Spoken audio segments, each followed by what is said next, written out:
At 6:40 a.m. on a Sunday, one lone image surfaced within a niche gaming Discord community. Members first brushed it aside as a gruesome joke, an incredibly lifelike visual effect created for nothing beyond cheap shock value. Yet when the picture swiftly spread across Instagram and image boards, that online deception collapsed. The person shown inside the image was real. The blood covering the tarp was real. And the person uploading it wasn't some anonymous internet troll. Instead, it was the killer himself streaming his crime in real time. Utica, New York remained a declining industrial city striving to transform itself. There, 17-year-old Bianca Deans experienced a fragmented life. Outside the online world, she remained a reserved, profoundly compassionate teenager struggling through overwhelming psychological hardships. Diagnosed with borderline personality disorder, severe anxiety, and depression, her teenage years were marked by intensive therapy, alongside multiple inpatient hospitalizations. Her inner suffering remained intense and unrelenting. Still, she deliberately directed that trauma toward one particular ambition. After recently graduating from high school, she intended to enroll at community college that fall to pursue psychology, aspiring to one day help other adolescents escape the same darkness she confronted every day. Yet the offline world represented only part of her life. Across platforms including Instagram, Tumblr, and several lesser-known Discord servers, she completely reinvented herself online. She built a highly stylized identity. She adopted an alternative aesthetic, regularly coloring her hair vivid pastels, mastering dramatic winged eyeliner, and sharing carefully curated, edgy photographs. Through that persona, she attracted a modest yet intensely loyal audience. Within those largely unmoderated digital communities, she discovered belonging. The internet became a refuge where her dark humor, candid thoughts, and openness were embraced by others enduring similar isolation. To her followers, she seemed an ethereal, unreachable presence. To her family, she remained a cherished, though delicate daughter struggling tirelessly for basic emotional stability. Approximately 50 miles west, in the suburban town of Cicero, 21-year-old Brandon Clark battled his own psychological demons. Although he emerged as a quiet, festering bitterness, his background was shaped by severe, widely reported domestic turmoil. During his childhood, his father had taken his mother hostage at knife point throughout a prolonged standoff with local police. That profound early trauma inflicted lasting scars, permanently distorting his perception of healthy boundaries in male-female relationships. Unlike the young woman who publicly worked through her suffering by building online communities, Clark buried his emotional dysfunction. Outwardly, he appeared strikingly ordinary. People who knew him described a neatly dressed young man holding low-paying jobs, driving a dependable sedan, and consistently appearing eager to satisfy others. He presented himself as the perfect caregiver, yet beneath that courteous, submissive exterior lurked an intensely controlling ego, profoundly shaped by the toxic underside of online forums. He found it difficult to establish authentic mutual relationships offline, withdrawing instead into those very same obscure digital communities as his eventual victim. Clark considered himself a rescuer, a self-anointed white knight who simply required the perfect troubled maiden to justify his existence. He devoted countless hours shaping his digital presence, uploading moody selfies and pseudo-philosophical quotations to create an image of misunderstood complexity. He wasn't merely interested in joining a server. He required one central fixation to stabilize his chaotic inner world, someone he could save, someone he could control. Though physically divided by an hour-long interstate drive, these two people were ultimately linked through social media's algorithmic pull. Both carried wounds from their individual pasts, frantically seeking validation beneath the glow of their computer screens. One pursued compassion and meaningful community. The other pursued absolute control masked as romantic devotion. Their digital paths were swiftly converging, destined to meet within a place where the dangerous boundary separating innocent online friendship from deadly real-world obsession would vanish entirely. The algorithm operating beneath Instagram is built to classify human impulses, subtly steering users toward accounts reinforcing their deepest psychological tendencies. During April 2019, that system connected Utica with Cicero. He discovered her profile through no coincidence. But because his online behavior strongly aligned with the alternative, deeply vulnerable aesthetic she displayed, he reached out using a direct message. It was a deliberate approach, neither hostile nor openly flirtatious.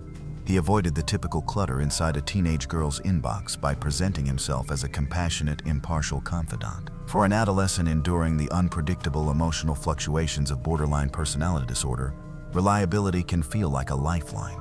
He delivered precisely that. He remained constantly online, his typing indicator flashing with instant replies throughout every hour of the night. He affirmed her frustrations, quietly listened while she unpacked her therapy sessions, and gave the sort of undivided attention that feels overwhelming to an isolated mind. Within weeks, their relationship crossed the digital boundary. The move into the physical world was carefully orchestrated by him. He gladly drove the 50 meters to her hometown, arranging face-to-face meetings consistently centered upon her comfort. He quickly became a constant presence within her everyday life. He served as her personal driver, collecting her for ordinary errands, taking her to appointments, and regularly covering the cost of meals. He embedded himself so completely into her routine that her family soon accepted his constant presence. To her mother, the 21-year-old seemed like a grounding influence, a courteous, gentle-spoken young man driving a dependable sedan while keeping a protective eye upon her daughter. He reassured her family that his motives were entirely protective. Yet one critical misunderstanding was quietly corroding the foundation beneath their relationship. She remained brutally honest regarding her boundaries. She made it unmistakably clear that she was not looking for a romantic relationship. She plainly explained she lacked the emotional capacity for a boyfriend and regarded him solely as a dependable platonic support. He acknowledged it, agreed, and outwardly embraced that role. Privately, he completely refused it. Within his psychological mindset, the friend zone represented only a temporary holding place. He functioned according to a deeply transactional view of human relationships, strongly reinforced by the resentful, isolated online subcultures he regularly inhabited. He believed his effort, his driving, and his financial contributions represented currency. That by becoming the ultimate caretaker, he was gradually buying exclusive rights to her affection. Every kindness became a recorded obligation. Every drive became a tether pulling her nearer into his world. As spring gradually shifted into summer, his monitoring intensified. Although they spent countless hours together offline, her primary social life remained on Discord. She actively participated across expansive voice channels, engaging with dozens of different users throughout the country. She possessed natural charisma, sometimes behaving flirtatiously in the detached, ironic manner shared by her peers. He observed everything from the digital margins. He followed her login schedules, monitored her public conversations, and carefully noted precisely whom she was communicating with. His white knight complex slowly transformed into something closer, resembling a prison guard's paranoia. He became profoundly resentful over the attention she casually offered internet strangers, attention he believed he alone had rightfully earned through his physical efforts. That steadily building tension demanded a catalyst. It appeared through a concert announcement. Nicole Garcia, an artist closely associated with her preferred aesthetic, was scheduled to perform in Queens, New York during mid-July. For a 17-year-old living in upstate New York, attending a concert 250 miles away was a logistical impossibility. To the self-declared caretaker, however, it represented the perfect chance to reinforce his indispensability. He instantly offered to arrange the entire trip. He would supply the car, manage the exhausting 5-hour interstate drive, and purchase the tickets. It was an enormous commitment, presented entirely as an unselfish gesture of devotion. Yet the circumstances surrounding the trip changed dramatically only days before leaving. She casually mentioned the concert would not involve only the two of them. She had been chatting with another male member from one of her Discord servers, someone nearer her own age, and they had planned to meet at the venue. The foundations beneath his ego shattered. The transactional balance inside his mind plunged deeply into the red. He was covering every expense, carrying the burden, enduring the traffic and fatigue, only to bring her directly toward the embrace of an online rival. Externally, he preserved the performance. He quietly assured her everything was completely fine, insisting he was only glad to get her there. He loaded his sedan, topped off the fuel tank, and readied himself for the trip south. He additionally packed a large heavy-duty tarp, a coil of rope, and a hunting knife with an expertly sharpened blade. He stored them inside his car's trunk, directly beside the jumper cables and spare tire. Quiet insurance policies protecting a transaction he absolutely refused to surrender. The July heat felt suffocating, lingering overhead like a soaked wool blanket while the sedan entered the interstate. Saturday the 13th had arrived, the day of the Nicole Garcia concert. Within the vehicle, the mood reflected a striking psychological divide.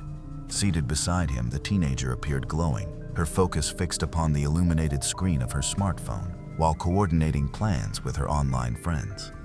She was leaving behind her isolated therapeutic routine and entering a place where her online aesthetic mirrored the surrounding environment. At the wheel, the driver remained physically there, yet mentally withdrawing into a dark, inflexible tunnel constructed within his own mind. He preserved the appearance of a caring protector, adjusting the air conditioner and guiding the exhausting 250-mile ribbon of pavement stretching south toward the city. Yet the silence separating them felt oppressive. He tightly held the steering wheel, mentally measuring the precise emotional price of the fuel, the mileage, and the hours he was giving away. The hunting knife and tarp lay inside the trunk, trembling faintly with the tire's steady vibration across the pavement. They represented his backup plan, the absolute assurance that if he failed to win her affection, he would still maintain complete control over her destiny. By the moment they crossed Queens' crowded concrete maze and reached the venue, darkness had fallen while the city's sticky humidity had fully settled in. The venue assaulted every sense, pounding bass lines, chaotic strobe lights, and countless tightly packed bodies. For her, it embodied the digital subculture she loved. For him, however, the surroundings felt deeply unsettling and completely foreign. His ego shattered almost the moment they arrived. The young man from the Discord server emerged through the crowd. He was nearer her age, naturally fluent in the same online culture, and completely free from the crushing, suffocating expectations burdening the driver. The balance changed instantly. The self-proclaimed rescuer was pushed aside, standing stiffly within the shadows while both teenagers connected through the music. He was left watching as the girl he regarded as his personal possession laughed, danced, and interacted with another young man who had contributed none of the physical effort he believed necessary to deserve her company. The decisive catalyst lasted only seconds, carried absolutely no malice, and was entirely ordinary for two teenagers attending a summer concert. Beneath the flashing lights and within the tightly packed crowd, they exchanged a kiss. It became a brief moment of adolescent discovery. She owed nobody loyalty. She had clearly and repeatedly stated that she was single and unavailable for a serious relationship. Yet to the man observing from the edge of the dance floor, that kiss became a declaration of psychological warfare. It nullified every mile he had driven. It wiped away every favor he had done. Inside his inflexible, transactional mindset, she had accepted his currency before spending it upon a stranger. The barrier restraining his festering resentment finally gave way. He neither confronted them, nor did he create a scene. Instead, he silently swallowed the perceived humiliation, burying the fury as his mind fixed with horrifying certainty upon the heavy-duty plastic and sharpened steel awaiting inside his vehicle's trunk. The concert concluded during the early hours of Sunday morning. The Discord acquaintance went his separate way, disappearing back into the city, leaving the original pair to begin the lengthy trip north. Their return drive became an ordeal of relentless, drawn-out tension. The time crept beyond 2 a.m., then 3 a.m. Beyond the windows, the sprawling cityscape surrendered to the pitch-black emptiness of upstate highways. The steady pounding of the tires and the mesmerizing glare from approaching headlights intensified the suffocating atmosphere within the sedan. Worn out from the excitement of the concert, she eventually rested her head against the passenger window and slipped into an uneasy sleep.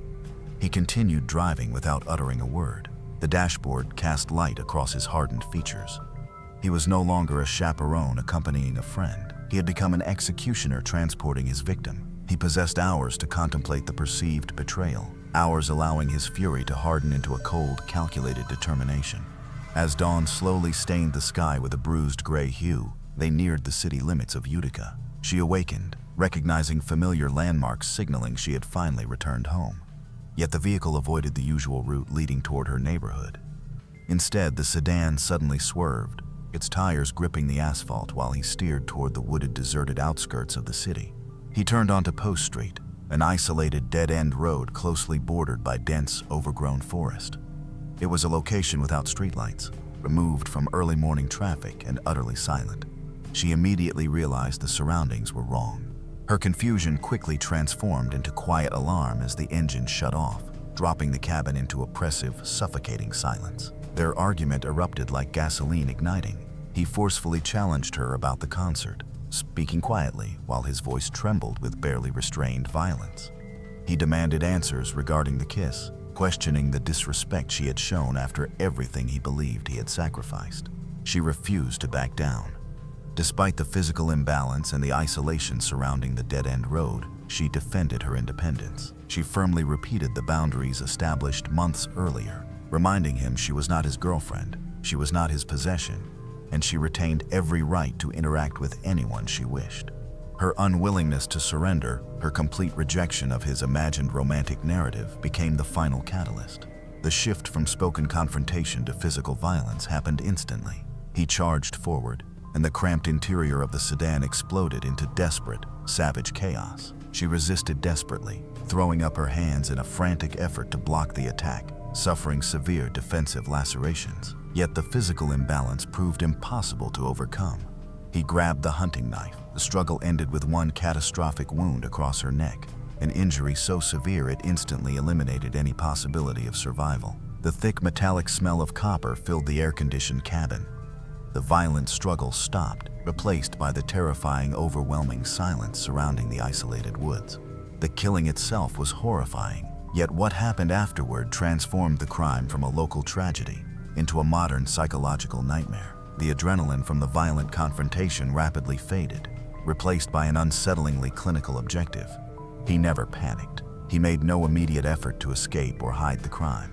Instead, still covered with the physical evidence of his violence, he reached for his smartphone. His foremost concern was not self-preservation. It was online transmission. He deliberately positioned the device, using the faint, subdued light of early morning to frame the vehicle's interior. He adjusted the perspective, making certain the devastating extent of her injuries and the motionless condition of her body remained unmistakably visible.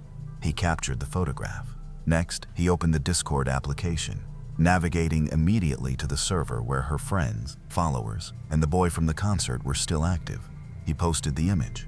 He included a short, venomous caption openly ridiculing her digital community, sarcastically apologizing that they would need another girl to obsess over. With one tap upon the glass screen, he pressed send. He turned her murder into a weapon. He bypassed Post Street's physical isolation and forced the horrifying reality of his possession directly onto the feeds of thousands of unsuspecting teenagers, guaranteeing his final act of control would remain permanently etched into the internet's collective memory.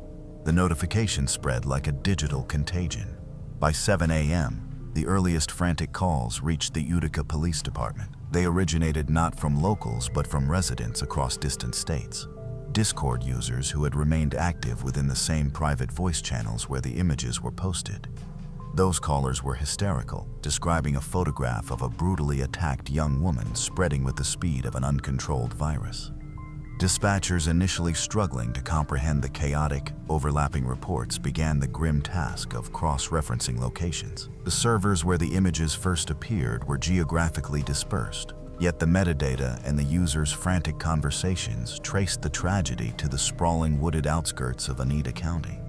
While officers were dispatched to confirm those reports, the digital landscape erupted. The victim's image was not merely being circulated, it was being exploited. It was reposted as a trophy on 4chan, reused for shock value across Instagram, and scrutinized by morbid curiosity seekers throughout Twitter. The shift from online horror into operational reality proved agonizing. Local police were forced to navigate a dense, unforgiving wilderness.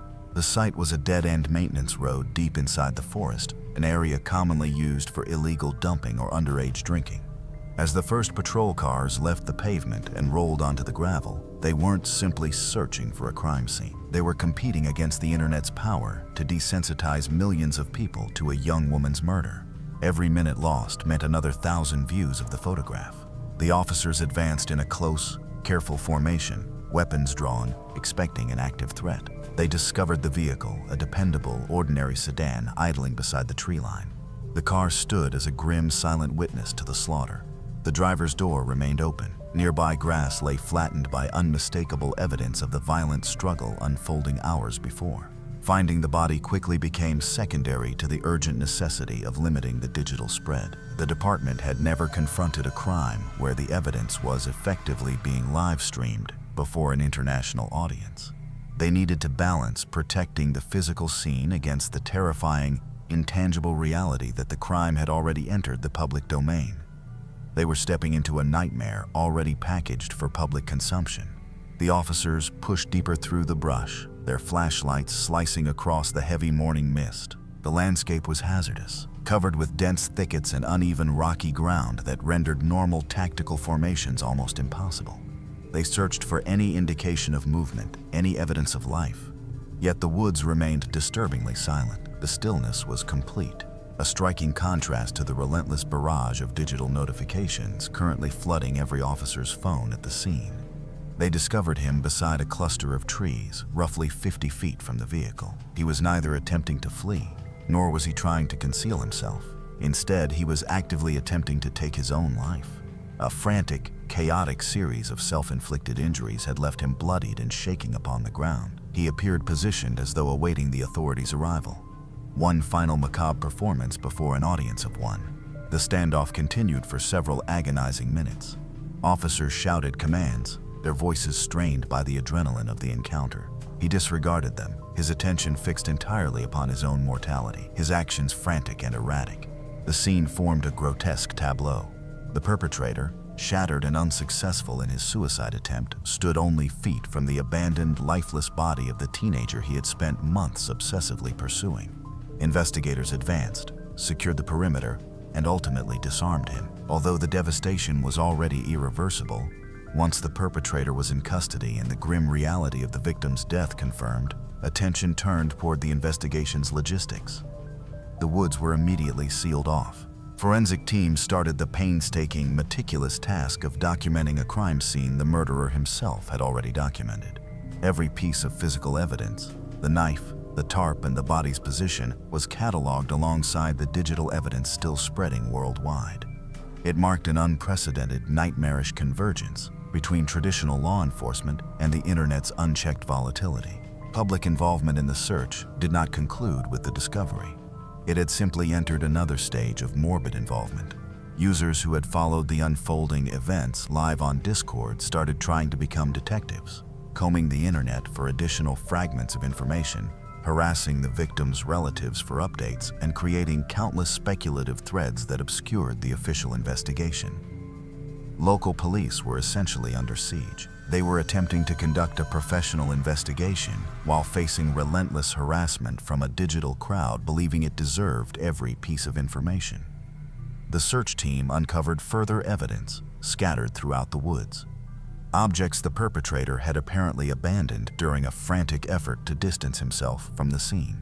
Personal possessions, articles of clothing, and remnants from the journey they had made from Queens were recovered, reconstructing the timeline of the final deadly detour. Every item collected by investigators was already being debated and examined by thousands of anonymous voices across the internet. The feeling of violation extended beyond the physical attack. The entire ordeal represented a violation of the victim's last moments of privacy. By midday, the news had formally broken, and the local community started confronting the magnitude of what had happened. It was not merely a homicide inside a local forest. It was a digital execution. The teenager's parents, friends, and classmates were not only grieving an unexpected death, they were confronting the reality that millions of strangers had witnessed their loved one during her most vulnerable final moments. The pursuit of justice had started, yet it was already stained, forever linked to the viral voyeuristic nightmare accompanying it from the very first notification. Authorities worked with one relentless objective: ensuring the man responsible for this devastation faced justice, and that the digital evidence he left behind served not only to establish his guilt, but also to expose the warped, entitled mindset that had led him into those woods that night. The sharp, metallic odor of copper lingered heavily within the motionless summer air as the standoff suddenly ended.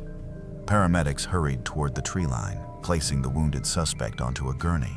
His self-inflicted neck injury was critical, demanding immediate transport to a nearby trauma center, leaving the physical crime scene behind for detectives. Beneath the harsh, clinical glow of halogen work lights erected by the forensic unit, the full extent of the planning gradually emerged. The story of a spontaneous crime of passion disappeared the instant investigators examined the trunk of the idling sedan. Hidden beneath ordinary emergency equipment rested a heavy-duty green tarp, coils of industrial paracord, and discarded packaging from the survival knife now lying within the blood-soaked grass. Those supplies had traveled 250 meters along the interstate and back, silent companions awaiting their moment. Yet the most incriminating piece of physical evidence appeared upon the asphalt itself. Detectives spotted freshly applied neon-colored spray paint written across the dead-end turnaround. The suspect had sprayed a theatrical, self-pitying message onto the pavement, effectively signing his crime. He had carried the aerosol cans with him. He had arranged the lighting, the location, and the props before the fatal blow had even been delivered. Although the physical examination of the scene remained methodical and exhaustive, the digital investigation became an unprecedented, catastrophic nightmare. Back at the precinct, the investigative infrastructure was buckling beneath an overwhelming avalanche of internet interference. Ordinarily, law enforcement pleads for public assistance during homicide investigations. Here, they were overwhelmed by a poisonous torrent of it. The department's switchboards became immobilized beneath thousands of incoming calls originating nationwide. Trolls from anonymous image boards overwhelmed the lines, falsely confessing to the murder or inventing elaborate stories involving an organized cult ritual. Those digital false leads consumed enormous investigative resources. Cybercrime units had to pursue frantic reports about a supposed third accomplice appearing within the background of the uploaded photograph. Detectives squandered valuable high-pressure hours subpoenaing internet service providers and tracing IP addresses, only to raid a basement across the continent and discover a teenager who had manipulated the image in Photoshop seeking online attention. Police were chasing illusions. They were compelled to navigate an intricate maze of disinformation, all while knowing the real killer remained sedated beneath police supervision inside a hospital room elsewhere across town. Tensions between local law enforcement and Silicon Valley technology companies intensified into a bitter, high-stakes conflict. The physical homicide had been resolved, yet the digital assault continued. The lead detective established a dedicated task force solely responsible for social media containment. They prepared emergency warrants for Discord and Instagram, demanding the immediate suspension of the perpetrators' profiles and the removal of the horrific imagery. Yet bureaucratic legal procedures could not outrun algorithmic virality. Before a corporate moderator along the West Coast authorized deletion, the image had already been duplicated by tens of thousands of burner accounts. Malicious users deliberately exploited auto-tagging systems, concealing the gruesome photograph beneath popular harmless hashtags to catch unsuspecting viewers off guard. The investigative team recognized with mounting dread that they were battling a hydra. Whenever they cleared one server, 3 additional ones appeared. They were no longer merely detectives. They had unwillingly become content moderators inside a psychological battlefield. After being stabilized following emergency surgery, the suspect regained consciousness in his hospital bed. His vocal cords had sustained significant damage, yet he remained fully alert. Detectives took positions beside the foot of the bed to begin the initial interrogation.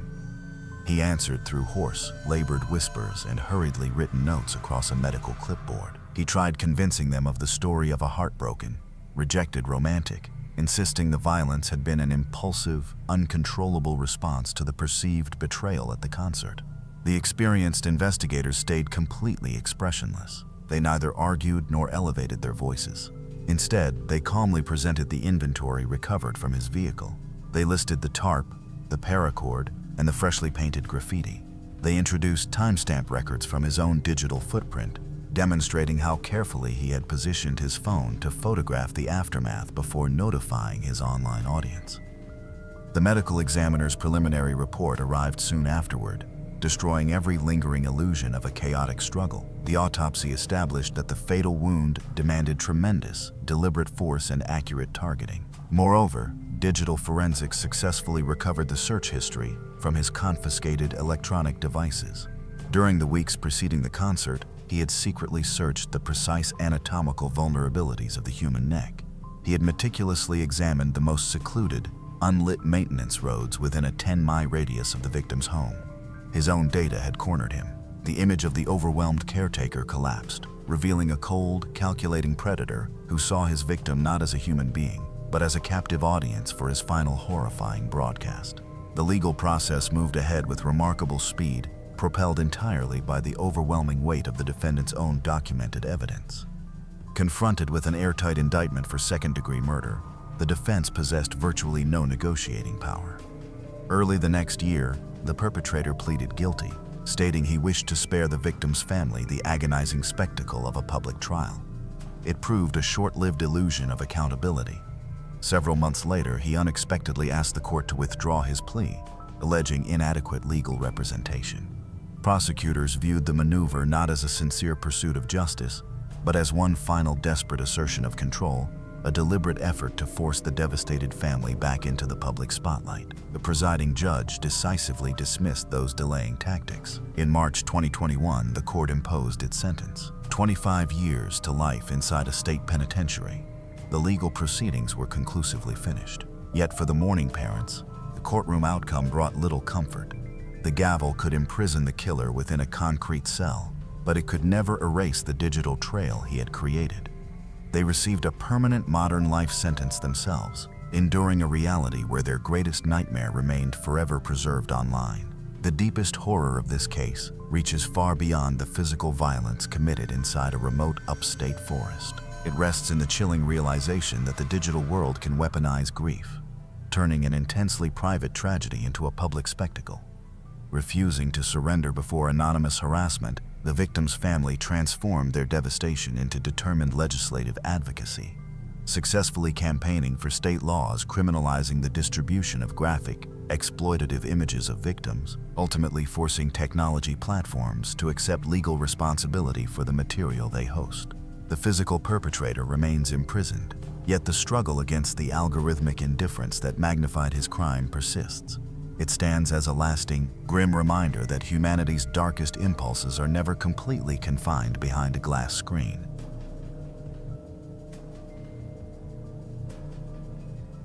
I never would have considered him dangerous. I would have only seen him as the person deserving thanks for all the time she shared with me. Thank her for helping me improve. Thank her for every single thing that she's done throughout my life. Those became the words from a heartbroken husband who had suddenly lost his family through one of the most terrifying tragedies imaginable. As deputies reached a residence on Abel Moody Road in Wilmer during the early morning of April 20th, 2026, they anticipated an ordinary welfare check. Instead, they stepped into pure horror. Throughout the home, 3 people from the same family had been discovered murdered inside separate rooms. A mother, her pregnant teenage daughter, and her 12-year-old son. Every victim had been murdered differently. The house had been completely ransacked. Still, amid the devastation, an 18-month-old baby girl was discovered alive and entirely unharmed. Investigators described the crime scene as one of the most horrifying they had ever witnessed. Yet what made everything even more unsettling was this: there were absolutely no signs of forced entry. Whoever committed this wasn't any stranger. They were somebody the family trusted. Someone who had entered that home almost every single day for nearly a year. So, how could someone so close to the family become the individual who destroyed everything before leaving? This video is dedicated to Lisa, Keziah, and TJ. Not because of how they died, but because of who they were. Their story deserves to be shared with the care and dignity that was stolen from them on April 19th. To truly understand this case, you must first understand the place where it unfolded. Wilmer is an unincorporated community in Mobile County, Alabama, located about 11 miles northwest of Mobile itself. Nestled among quiet country roads bordered by pine trees and humble homes, it is not somewhere that frequently appears in the news.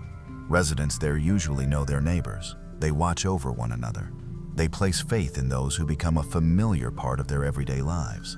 In this case, that trust became a weapon. Lisa Gale Fields was 46 years old and lived on Abel Moody Road alongside her 2 children. Her 17-year-old daughter, Keziah Ariana Lucer, and her 12-year-old son, Thomas Cordell Jr., known by everyone who cared about him simply as TJ. Lisa's husband, Nathan Fields, worked on the Alaskan pipelines, one of those occupations that keeps a man away from home for long periods at a time. He was in Alaska when the killings occurred. He had talked with Lisa as recently as 6:21 in the evening on April 19th, the very day she was murdered. Everything had appeared entirely normal. Lisa, everyone who knew her said, was the most generous, caring person they had ever encountered. A woman who devoted her whole life to her children, whose personal happiness was measured completely by theirs. 17-year-old Keziah Ariana Lucer was already a mother. Her first daughter, the 18-month-old later discovered alive inside that home during the morning of April 20th, meant everything to her, and she was 8 months pregnant with her second child, a baby girl she had eagerly been preparing to welcome. According to her obituary, Keziah was impulsive. She carried words of love for everyone she met. She dreamed of becoming a nurse when she grew up. She possessed both the kindness and the calmness required for it. The sort of young woman who naturally made those around her feel valued without even realizing it. Her boyfriend, Damon Lucer, worked offshore. Together they were creating a future in the way young couples often do, imperfect yet sincere and filled with hopeful expectations. T.J. Thomas Cordell Jr. was 12 years old. His obituary portrayed him as a pure soul. He enjoyed video games and music, the shared passions of 12-year-olds everywhere. His mother's friend described him as exactly like Lisa, gentle, caring, and kind. He stayed to himself in the way quiet children often do, not because he was unhappy, but because he felt content. He was the type of child who made the adults around him believe the world could still turn out okay. These were the 3 people murdered during the night of April 19th into the early morning of April 20th, 2026. A mother, a teenage girl standing at the beginning of a new chapter in her life, a boy with his entire future still before him, and they were not alone.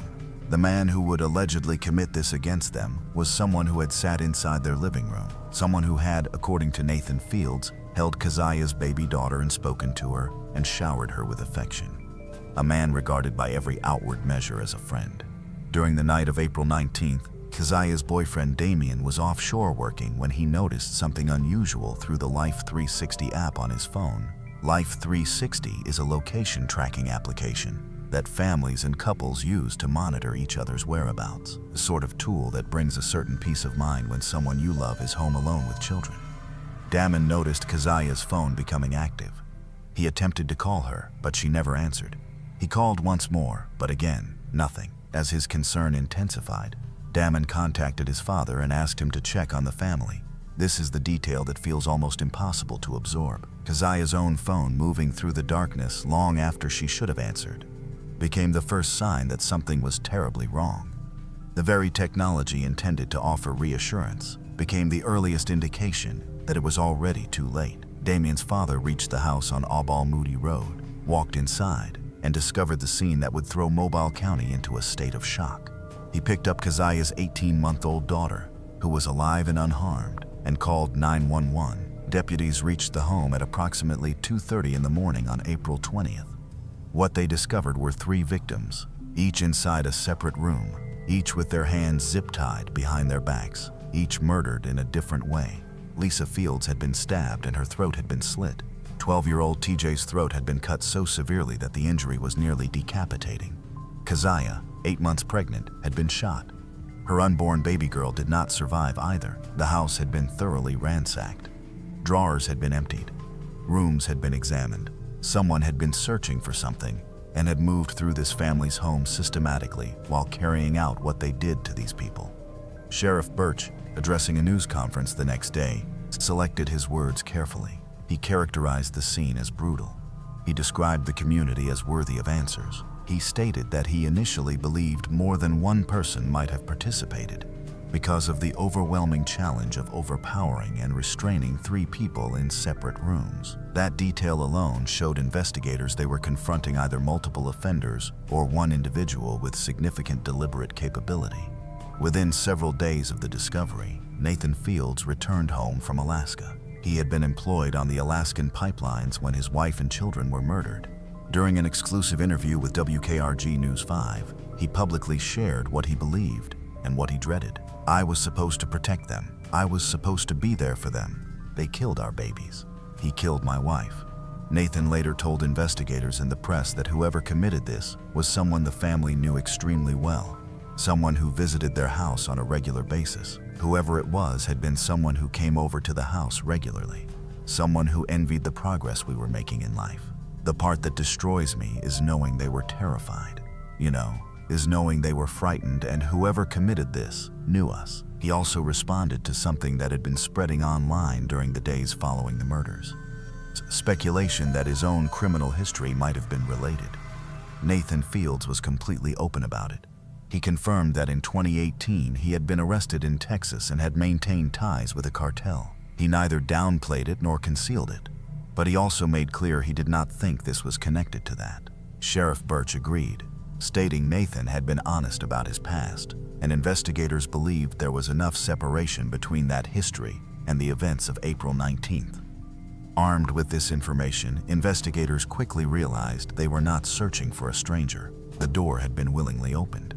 Someone inside that house had recognized who was standing outside that night and saw no reason to refuse them entry.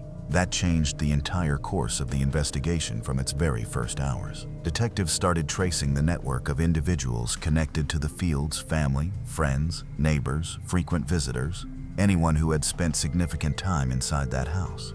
They carried out interviews. There was also the matter of the vehicle. Investigators determined that on the night of the murders, the individual they were developing a case against had not been operating his own car. Instead, he had been driving a tan-colored Mercury owned by a neighbor. Why use a neighbor's vehicle instead of your own? Considering everything else, the absence of forced entry, the focused search, the calculated nature of the crime, that detail pointed toward a degree of planning. Someone who did not want his personal vehicle observed near that house on that specific night. Then came the detail Sheriff Birch would later identify as the foundation of the timeline. Through interviews and their investigation, detectives determined that William Graham Oliver, a 54-year-old man living approximately 11 miles from the crime scene, had been at the home on Abel Moody Road during the evening of April 19th at around 7:30 p.m. The family was alive when he arrived. By the early hours of April 20th, 3 of them were dead. Birch called it a very, very tight timeline. That is law enforcement language for he was present and then they were gone. And there is extremely little distance between those two facts. By April 28th, 8 days after the bodies were discovered, detectives had assembled enough evidence to act. They had the timeline placing Oliver at the scene on the night of the murders. They had the borrowed vehicle. They had the physical evidence still being processed. They had witness statements describing his relationship with the family. He had a criminal record reaching back to 1990, consisting almost entirely of theft and property offenses, a background that matched directly with the robbery motive prosecutors now believed had brought him to that house. That morning, investigators observed Oliver driving close to his home in Wilmer and conducted a traffic stop. Everything remained calm. There was no pursuit, no struggle, no resistance. Oliver was arrested without incident. Nearly at the same time, SWAT teams carried out a search warrant at his residence. Reporters nearby watched as detectives removed at least 6 large bags containing what authorities described as supporting evidence. A vehicle was impounded from the property. Oliver was taken to the Mobile County Administration Building, escorted to Metro Jail, and charged with 8 counts of capital murder. We're starting with breaking news at 5. I'm Lanice Lagan, and I'm Cameron Taylor. The Mobile County Sheriff's Office making an arrest in the Wilmer family murder case. Yeah, we brought you this news live during Fox 10 News at 4. Our coverage continues now with our Natalie Williamson. And Natalie, you were there when they took the suspect, William Graham Oliver, to jail. Yeah, I was Lanice Cameron, and he walked right along this railing right here just a few minutes ago. And Mobile County Sheriff Paul Birch confirmed Oliver has now been charged with 8 counts of capital murder in connection with the deaths of Keziah Lucer, who was pregnant Thomas Cordell Jr., and Lisa Fields. Now, Birch says Oliver knew the Oliver said he did know. Excuse me, I'm so sorry. William Graham Oliver was, according to Nathan Fields and others who knew the family, a familiar presence at the house on Abel Moody Road. He had been visiting the family for approximately a year. He was neither a casual acquaintance nor a neighbor they greeted from the driveway. He was someone who spent time inside their home, who understood their routines, who had, according to Nathan, shown sincere affection toward Keziah's baby daughter. By then, Oliver had a criminal record in Mobile County, stretching back to 1990. His previous charges were mostly property and theft offenses, including a first-degree theft of property charge in 2020. With no previous violent crimes on record, he was, in the community's eyes, a familiar face without a violent reputation, a man you might never completely trust, but not a man you feared. That impression, it seems, may have cost 3 people their lives, according to court records and statements presented by prosecutors during Oliver's bond hearing. Oliver allegedly entered the home on Abel Moody Road on the night of April 19th intending to rob the family. Prosecutors believe the motive was theft, although the specific item or items he was allegedly seeking have not been publicly revealed. What they did state is that the ransacked condition of the home, the systematic search through multiple rooms, and the physical evidence recovered from Oliver's property all indicated a robbery that turned into something far, far worse. Sheriff Birch confirmed investigators knew what Oliver had allegedly been searching for that night and believed they understood his complete motive, but he declined to publicly disclose those details during that stage of the investigation. He also confirmed what many people had struggled to believe, that a single person was, at that point, believed to be entirely responsible for the murders of all 3 victims.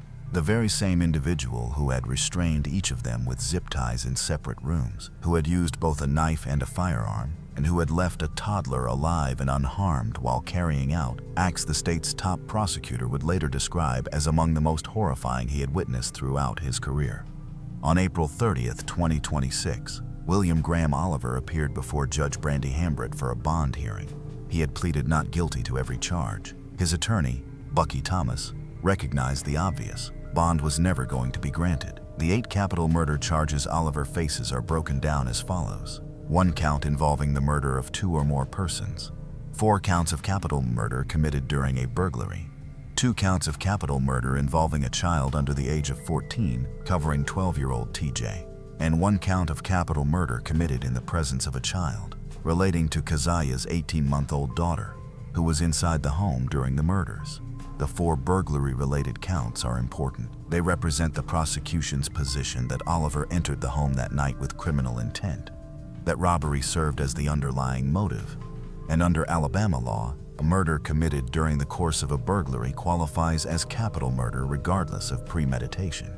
The district attorney's office formally announced it would pursue the death penalty. Still, Oliver's defense attorney, who had only recently been appointed at that point, stated his client continued maintaining his innocence and believed the state's case would undergo serious scrutiny during preliminary proceedings. "There's a lot that doesn't add up," defense attorney Tom Walsh told Fox 10 News. He stated the prosecution would have considerable explaining to do once the preliminary hearing occurred and the evidence received closer examination. That hearing, originally scheduled for May, was later postponed until June 2026. As this video is being recorded, William Graham Oliver remains jailed at Metro Jail without bond. He has not been found guilty of any crime and is presumed innocent unless proven guilty. The case continues through its pre-trial phase, and the complete scope of the evidence against him has not yet been examined in open court. During the days immediately after the bodies were discovered, Abel Moody Road became something different. Balloons, stuffed animals, flowers were placed along the property's edge by people who had never known the family, yet understood without requiring further explanation that something precious had been taken away. A GoFundMe campaign collected nearly $9.00 to help pay funeral expenses and assist the children and relatives left behind. On April 29, 2026, only 9 days after the murders, Lisa, Keziah, and TJ were laid to rest at Serenity Memorial Gardens on Old Pascagoula Road in Mobile. The service welcomed the public, and the community came because that is what communities do whenever something like this happens. They come together even when words completely fail them. Keziah's 18-month-old daughter is now being cared for by relatives. She will grow up knowing the name Keziah Lucer and listening to stories about who her mother was, the spontaneous girl who always shared a word of love, who wanted to become a nurse, who was incredibly excited to welcome a second daughter into the world. She will grow up knowing she was the one who survived and that the reason she had to survive is the heaviest truth in this entire case. TJ's friends and classmates are left without the boy who loved games and music, the gentle soul who never gave anyone cause to raise their voice or take a second look. He was 12 years old. Lisa Field's friend Mandy Evans expressed it simply. She would lift you when you were down and keep you there when you were already up. A woman like that leaves a space that cannot be filled by anything except memory and the conscious decision to carry forward what she shared. Nathan Fields, working thousands of miles away while the people he loved were murdered, has been forced to carry something no one should ever have to bear. The awareness that he was absent and the logical understanding that there was nothing he could have done existing beside the irrational burden of grief that pays no attention to logical understanding. This case continues unfolding. A trial has not yet occurred. A verdict has not yet been delivered. What we know for certain is what the evidence demonstrates and what investigators have publicly stated. And what remains certain is the reality of the loss itself, which needs no verdict to exist. Yet there is something about this case that feels different from cases where a stranger commits violence. When a stranger commits something terrible, The world feels dangerous in a distant, uncontrollable way. When someone familiar, someone welcomed, trusted, shown ordinary everyday kindness is the one who does it, the harm reaches even deeper. It forces you to examine every relationship. It makes you wonder how well you truly know the people in your life. Nathan Fields expressed it plainly, someone who was jealous of the progress in life that we were making. The Fields family, according to him, had been creating something. They were moving ahead. And the man who allegedly entered their home that night had been watching that progress, had been close enough to experience something distorted in reaction to it. That detail, the ordinary, everyday nature of Oliver's presence inside that home, is what makes this case so difficult to confront directly. He was not a monster hiding in the shadows. He was the man who stopped by, the one they recognized, the one they had no real reason to fear. Lisa Gale Fields was 46 years old. She was the most generous, caring person in every room she entered. She devoted her life to her children, and she deserved to watch them grow up. Keziah Arona Lucer was 17 years old. She was preparing to become a mother for the second time. She wanted to become a nurse. She had decades of life ahead of her and a daughter who depended on her. Thomas Cordell Jr. was 12 years old. He was a pure soul who loved music and games and who was, by every measure, only getting started. And the baby girl Kaya was carrying, who never had the opportunity to be named in the way a living child is named, deserves to be counted too. 4 people died on Abel Moody Road.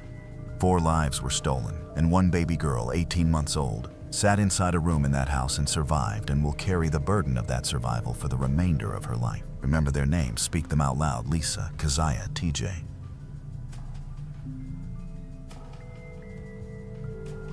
Two days after purchasing the voice recorder from the Radio Shack owner, Brooks Hull entered the police station to respond to investigators' questions regarding his missing girlfriend. From a separate room, the detective observed as Hulk took his seat, adjusted an item inside his pocket, and started giving his statement. The very same audio recorder bought expressly for this interview remained recording throughout the entire session. As Brooks Hall recorded the police simultaneously recorded him, and neither side realized that a 13-second telephone call placed at midnight was about to expose everything. Crystal Maria Rogers was born during 1980 and was raised in Bardstown, Kentucky. The eldest daughter of Cher and Tommy Ballard, Crystal became a dedicated mother of 5 children. According to her mother, she was kind-hearted, willing to help absolutely anyone, and treated every person exactly alike. By 2015, the 35-year-old was residing with her boyfriend, Brooks Huck, their 2-year-old son, Eli, together with her other 4 children. Brooks Hall owned several rental properties and operated a construction company. He had been in a relationship with Crystal for years. Friday, the 3rd of July, 2015, based on numerous witnesses, Brooks had informed Crystal they would be enjoying a surprise child-free date night. Later that afternoon, Crystal was spotted at Walmart. She left 2 of her children at her ex-husband's house. Then, at approximately 7 p.m., Brooks took Crystal and their little son, Eli, to the Hall family farm on Pascal Ballard Lane. They remained there until around midnight. Security footage recorded Brooks's vehicle traveling back toward their residence on Glenview Drive. Brooks stated that after arriving home, Crystal remained awake playing games on her phone while he went upstairs with their son to sleep. When he awoke the following morning, she had disappeared. Sunday, the 5th of July. Throughout the 4th, Crystal's family had spent the entire day attempting to contact her. Their calls received no response. Cher started becoming concerned. Crystal never traveled anywhere without her children. Sherry submitted a missing persons report to the Nelson County Sheriff's Office. Later that very day, a passerby noticed Crystal's maroon Chevrolet Impala parked beside the Bluegrass Parkway near mile marker 14. They contacted Tommy Ballard, Crystal's father. Upon arriving at the location, Tommy discovered the vehicle with a punctured tire. Inside were Crystal's keys, her purse, and her cell phone. The phone had lost power and was switched off. Crystal's deserted vehicle with her phone still inside marked only the beginning of what investigators eventually uncovered. Detective John Snow of the Nelson County Sheriff's Office assumed leadership of the investigation. On the 8th of July, Brooks Huck was taken in for questioning. He entered the interview room and devoted approximately 90 minutes to handwriting a complete statement describing everything that occurred on the 3rd of July. He described the farm, meeting people regarding work, and ordinary activities. What he failed to mention was several individuals he insisted he'd met would later testify they never saw him that day. While Brooks read his statement aloud, Detective Snow watched from another room. Snow observed Brooks repeatedly adjusting something inside his pocket. Once the interview ended and Snow examined the recording, everything became obvious. Brooks had secretly recorded the entire interview, but the questioning was interrupted. Brooks's elder brother, Nick Hall, then a Bardstown police officer, called during the interview and instructed his younger brother to leave. Brooks left the station. Nick was summoned for questioning. By the following day, investigators started suspecting he could also have been involved. Only days after Crystal's disappearance, the Nelson County Sheriff's Office carried out a search warrant at the Hall family farm. According to Detective Snow, this had been the final property where Crystal was seen. Officers thoroughly searched the 30-acre property but refused to reveal what they had or hadn't discovered. It became the first of numerous searches across Hall-owned property. The community united. Hundreds of volunteers searched by foot through fields, rivers, and ditches. Electronic billboards throughout Bardstown displayed Crystal's face rather than advertisements. People wore pink ribbons, Crystal's favorite color. The reward for information increased to $100,000. Yet the deeper police investigated Brooks Hall, the more unusual everything became. Marcella Ray operated a radio shack in Bardstown. On the 6th of July, 2 days before his police interview, Brooks entered her store. He explained he wanted to purchase the finest audio recorder available. Ray considered the encounter unusual enough that she printed a photograph showing Brooks holding the recorder alongside his son, Eli. She testified whenever Eli raised his head, Brooks instructed him to lower it. 5 years afterward, in 2020, Ray reached out to the FBI regarding the incident. The audio recorder wasn't the sole unusual behavior. Mary Mattingly, living across the street from Brooks and Crystal's residence on Glenview Drive, observed something during the week following Crystal's disappearance. She noticed Brooks's mother, Rosemary, and his brother, Nick, visiting the house almost daily, although she had never previously seen Rosemary there. One day, Mattingly observed Rosemary and Nick reversing their vehicles so the trunks faced the home's basement. Nick then transported 4 white bags from the trunks into the house. Mattingly likewise saw Rosemary emptying Crystal's purple flowers from their pots. On the 16th of October 2015, Nick Hall was dismissed from the Bardstown Police Department. Chief Rick McCubbin placed him on leave following his interference with the investigation. But his dismissal occurred after he failed a polygraph examination regarding his knowledge of the circumstances surrounding Crystal's disappearance. In December 2015, yet another name surfaced. Danny Singleton, who had worked alongside Brooks Hull in construction for almost 15 years, was arrested.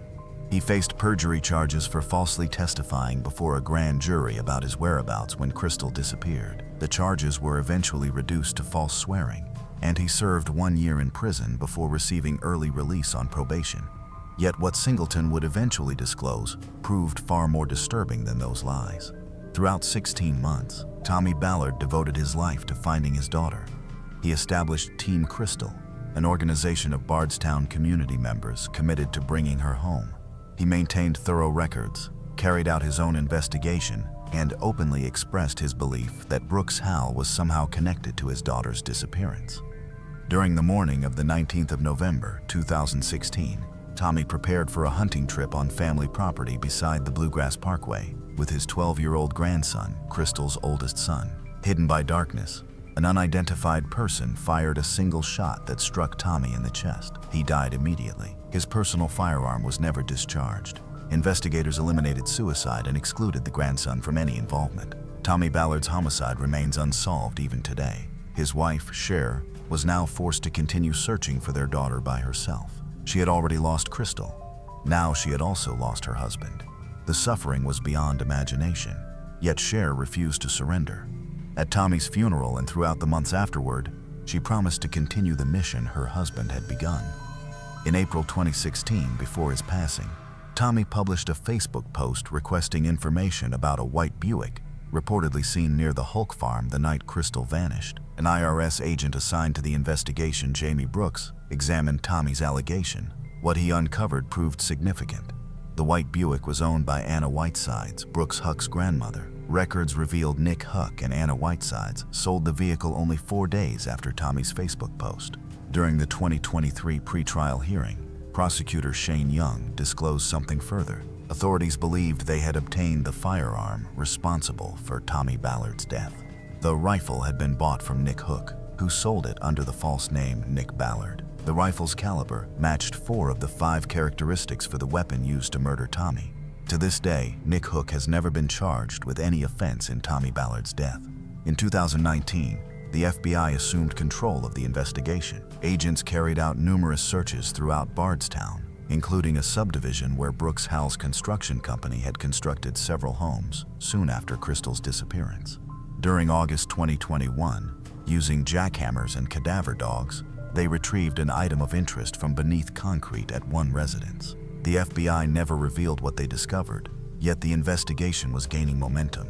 Not until September 2023, over 8 years after Crystal disappeared, was the first arrest made. Joseph Lawson, 32 years old, was indicted on charges of conspiracy to commit murder and complicity in tampering with physical evidence. 3 weeks afterward, Brooks Hull was arrested. His bond was established at $10 million.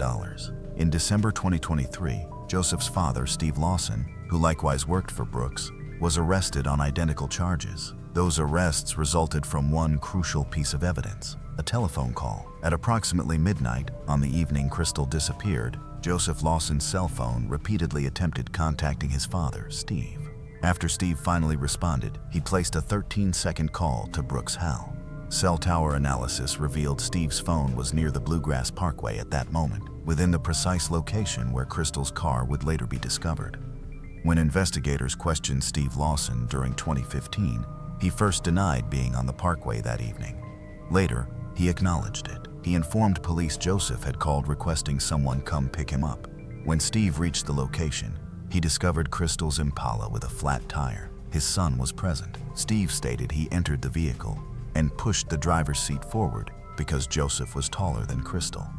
He asserted this was done to conceal that his son had been operating it. Prosecutors would later contend Joseph Lawson had been driving Crystal's car, attempting to relocate it farther from the farm when the tire became flat.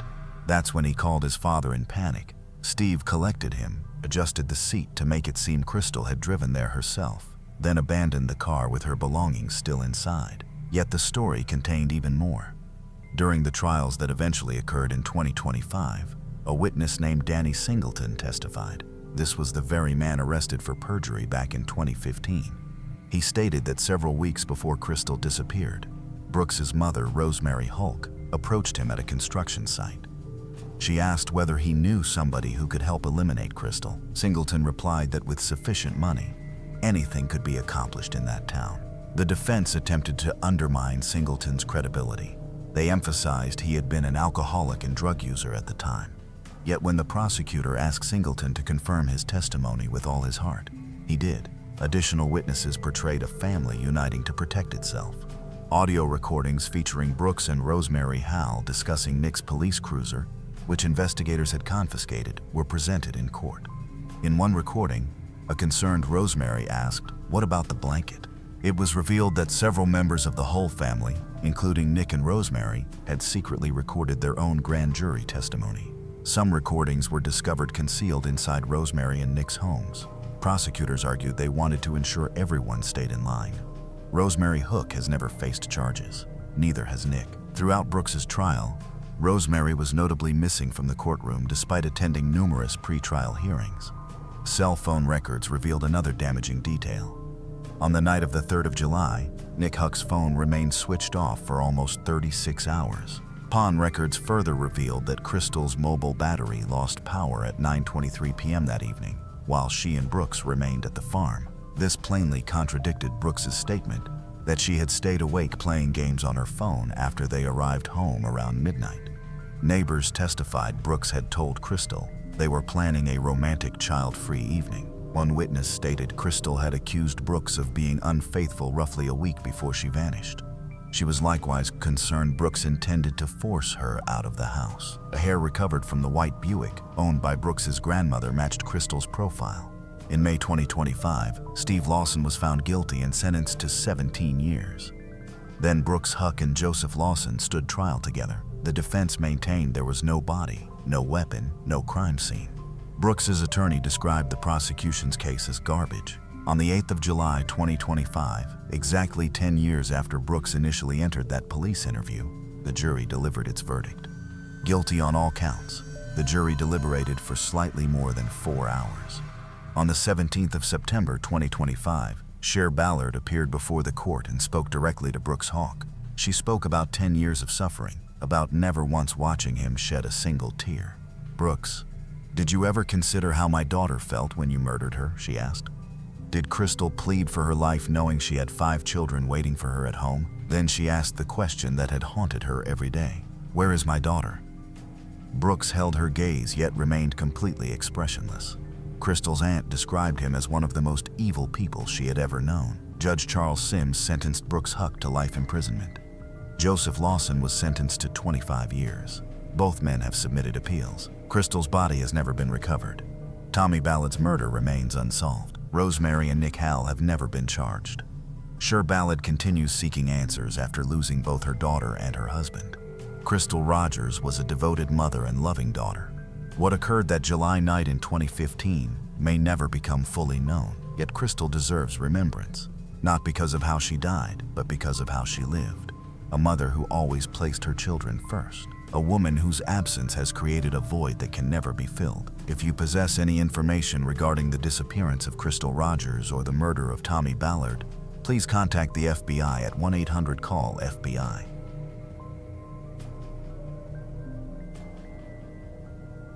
Debbie Dorian entered the world on June 20th, 1974 in Fresno, California. Debbie was the type of person others naturally enjoyed spending time around. She was friendly, optimistic, had a large group of friends, and was already considering her future very seriously. Following high school, she attended Fresno State, where she started pursuing economics.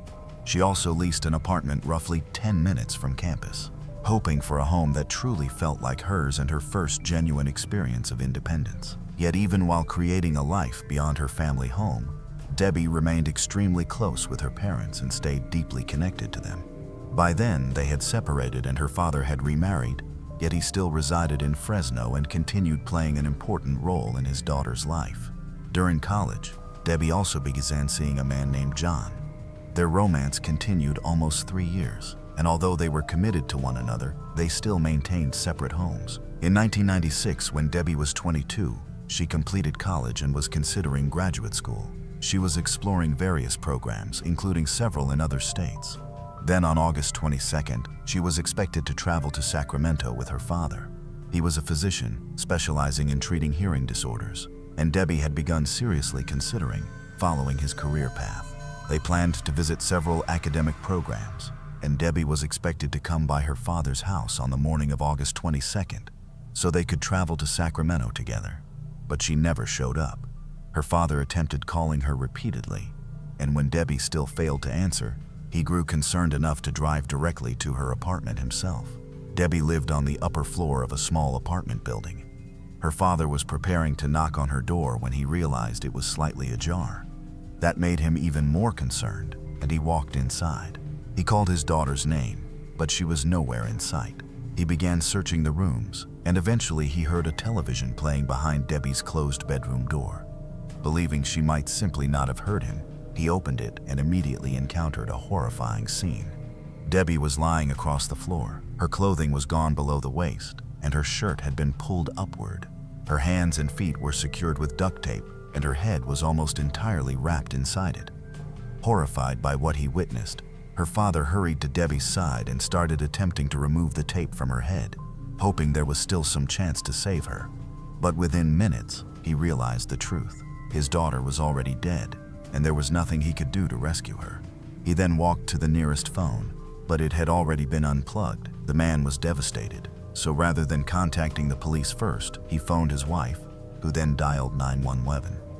While she was informing the operator that her husband had just discovered his daughter's body, he contacted his former wife, Debbie's mother, and told her that somebody had murdered their daughter. Once officers reached the victim's apartment, they determined that Debbie had already been dead for quite some time, although they still needed the medical examiner's report to establish a more exact timeline. From the way Debbie's body had been restrained, detectives immediately recognized they were investigating a homicide. There were no indications of forced entry into the apartment, and no evidence of a struggle either. Instead, police found a half-eaten sandwich and additional food on the table. It appeared Debbie had simply been continuing her day when the killer unexpectedly arrived. Perhaps she recognized him and welcomed him into the apartment without concern, or perhaps he threatened her using a weapon after she answered the door and forced himself inside. Meanwhile, none of the neighbors had heard screams or any unusual noise. The only valuable lead came from a woman living a few doors away from Debbie. According to her, a man she had never encountered before had approached the victim's door, and Debbie had answered it for him. The neighbor heard them greet each other and exchange several casual remarks, something like, "How are you?" Afterward, everything became silent. The woman hadn't managed to get a clear look at him, so she could only provide police with a very general description. He was a white man, between 20 and 45 years old, standing about 5'7" to 5'11" in tall. Therefore, that statement didn't move investigators much closer to making an arrest. Yet there was another detail in the neighbor's account that proved far more significant. According to her, she had noticed the man outside Debbie's apartment shortly after noon on August 20th, 2 entire days before the body was discovered. After interviewing Debbie's family and friends, investigators learned that nobody had spoken with her throughout that entire period. However, this was 1996, and for those closest to her, spending several days without a phone call didn't initially appear unusual. Before long, the medical examiner's report arrived, confirming that Debbie had in fact been dead for 2 days. Experts estimated her time of death occurred sometime between noon and 4 p.m. on August 20th. As anticipated, the cause of death was suffocation from the tape, which had prevented Debbie from breathing. In addition, experts discovered evidence of assault and collected 2 biological samples from the killer, his saliva and semen. DNA testing was already available by then, but it remained a fairly new method in criminal investigations, and the FBI database still did not function the way it does today. Therefore, detectives concentrated on identifying potential suspects, and the first individual they investigated was Debbie's boyfriend, John. However, police quickly verified that he had a reliable alibi. He was across the state assisting with battling wildfires. Meanwhile, John shared something valuable with investigators. According to him, Debbie had recently been having difficulty paying her bills. She lived alone in a 2-bedroom apartment, so she was actively searching for a roommate willing to rent the extra bedroom and help cover part of the expenses. Debbie had been posting flyers throughout her university campus and hoped to locate someone as quickly as possible. John also informed detectives that Debbie had recorded the names of individuals who had answered her roommate advertisement. And sure enough, when police examined her apartment, they discovered a sheet of paper containing several names. From that point forward, everyone on that list became a person investigators needed to seriously consider as a possible suspect. Detectives had only started investigating the people on that list when something surprising occurred. Police got a call from a man named Alvin, whose name appeared on that exact same list, and he told them he had talked with Debbie shortly before she was murdered. According to Alvin, he had answered Debbie's roommate advertisement, visited the apartment, and decided he wanted to move in. He paid a deposit and signed an agreement. But afterward, Debbie suddenly quit returning his calls. Initially, Alvin believed he might have been scammed, so he returned to her apartment, hoping to talk with her face to face. When he arrived at the second floor, he saw that Debbie's door was slightly open. He knocked repeatedly, but nobody answered, and he said he never entered inside. Instead, he simply turned around and departed. To detectives, everything about that sounded fairly suspicious. First, Debbie's friend said she had been searching for a female roommate and had no desire to share the apartment with a man. Second, the entire story about returning to the apartment might have been an extremely convenient explanation if police discovered his fingerprints on the door, or if one of the neighbors had spotted him there. Detectives soon uncovered another detail that did not help Alvin's case. He was listed on the sex offender registry, and because Debbie's killer had sexually assaulted her, Alvin immediately became the primary suspect. But there was one issue. As we know, on the day of the murder, the neighbor had observed a white man, whereas Alvin was African American. Even so, police couldn't be 100% certain that the man the neighbor observed was actually Debbie's killer. Therefore, it didn't fully eliminate Alvin. While interviewing him, detectives discovered something more. Alvin didn't own a car, so a friend named Maurice had driven him to Debbie's apartment several times. Police reached out to Maurice, and he confirmed Alvin's account. He also stated Alvin simply wouldn't have had sufficient time to commit the crime because he had returned to the car fairly quickly after finding nobody at the apartment.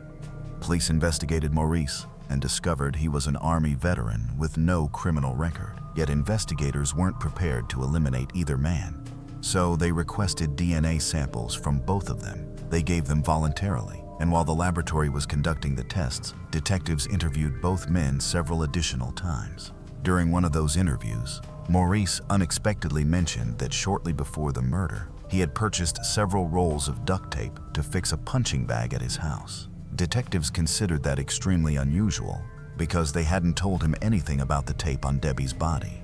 Maurice insisted one of the officers had mentioned the tape during their first conversation, but to investigators, that unexpected remark became a major reason to suspect him. Before long, the laboratory results arrived, and Alvin's DNA did not match the killer's semen or saliva. But with Maurice's sample, matters became much more complicated. As I said earlier, DNA testing in 1996 was still developing, and the methods available then were nowhere near as accurate as those used today.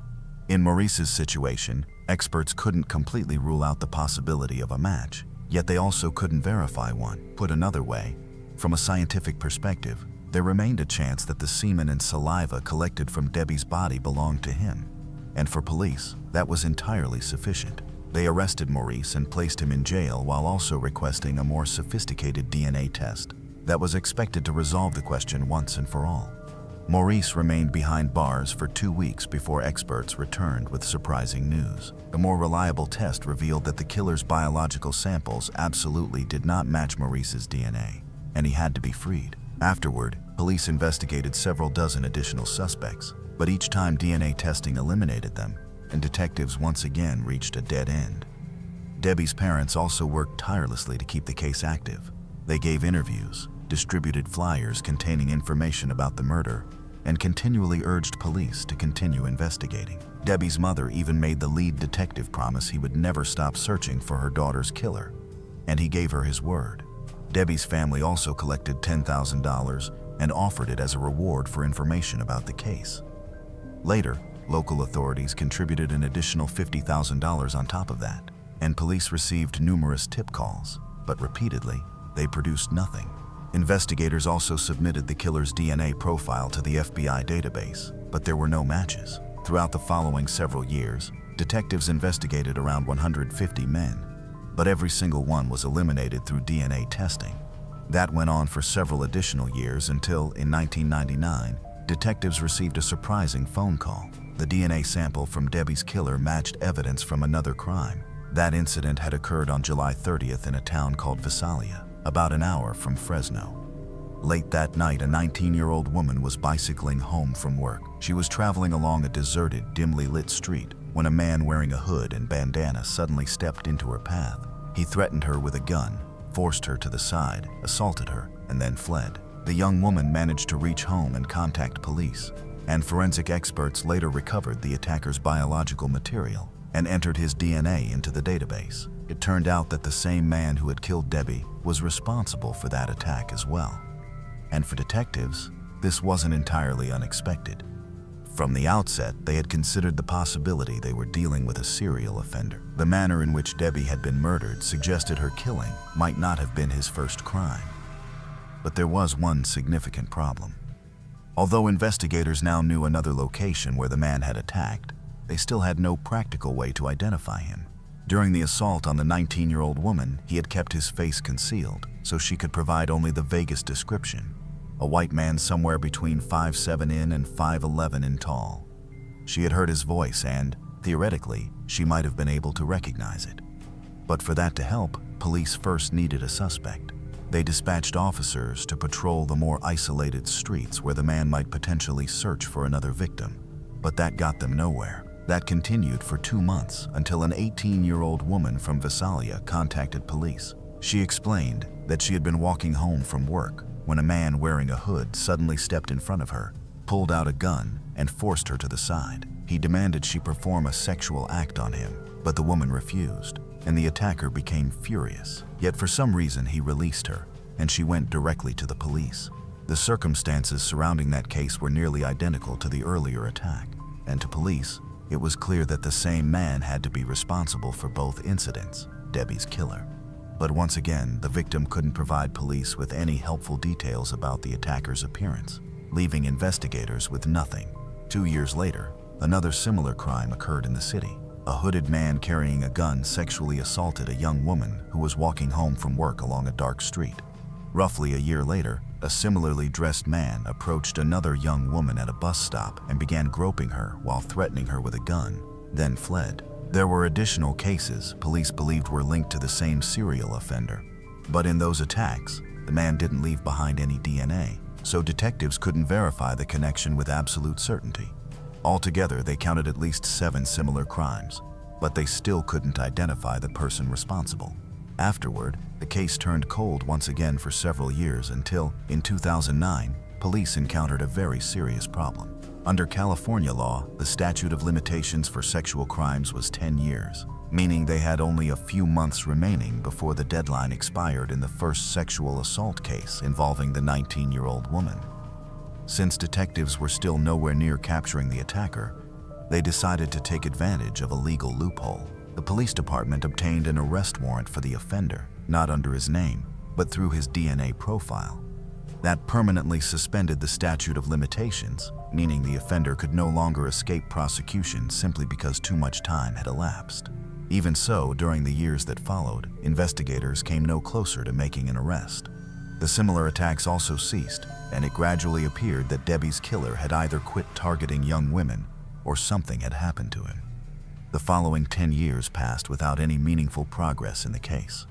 But in 2018, everything changed. Detectives decided to re-examine Debbie's case and employ a new DNA technique available then called genetic genealogy. They contacted the same company that earlier that year had used the method to identify serial killer Joseph DeAngelo and provided them with the DNA sample from Debbie's killer. Experts started examining public genealogy databases for distant relatives of the offender, and by 2019, they had successfully narrowed the search to one particular family. The strongest suspect was a 52-year-old man named Nicky Dwayne Stain. He matched the age, the location, and the remaining criteria, but police still needed to obtain his DNA sample to verify the experts' findings. He was still residing in Visalia, and from the outside, his life appeared completely ordinary. He had a wife, children, and a mortgage. He worked as a restaurant manager at a mall, had no criminal record, and remained actively involved within his neighborhood. But detectives immediately spotted one particular detail. Remember the list of potential roommates Debbie had created shortly before her death? On that list, there was the name Nick. Debbie had crossed it out and written another name beside it, Rick. Then she added that she needed to contact him within a few days. Detectives chose to proceed cautiously and devised a plan to obtain his DNA sample without his knowledge. They disguised themselves as garbage collectors, drove to his house, and collected trash bags from outside. After searching through the contents, they discovered 2 men's razor blades that most likely belonged to Nicky and submitted them to the lab. Before long, experts contacted detectives and informed them the sample from Debbie's body was a complete match to his DNA. So, 23 years later, they finally knew the killer's identity, and investigators advanced to the final step. In October 2019, detectives went to the mall where Nicky was employed and approached him inside his restaurant. Directing the conversation was Vincent Zavala, the same detective who, 23 years earlier, had promised Debbie's mother he would find the man responsible for killing her daughter. And now, after all those years, he was finally one step away from fulfilling that promise. The detective didn't arrest Nicky immediately. Instead, he chose to ask him several questions first. He asked whether the name Debbie Dorian sounded familiar to him, and Nicky replied no. He also claimed he had not killed her, and at the end of the conversation, he added that he hoped they would catch whoever was responsible. Afterward, Nicky walked away. But what he didn't realize was that officers were already waiting just around the corner with handcuffs. He was arrested for Debbie's murder along with a series of assaults and then taken to the station for questioning.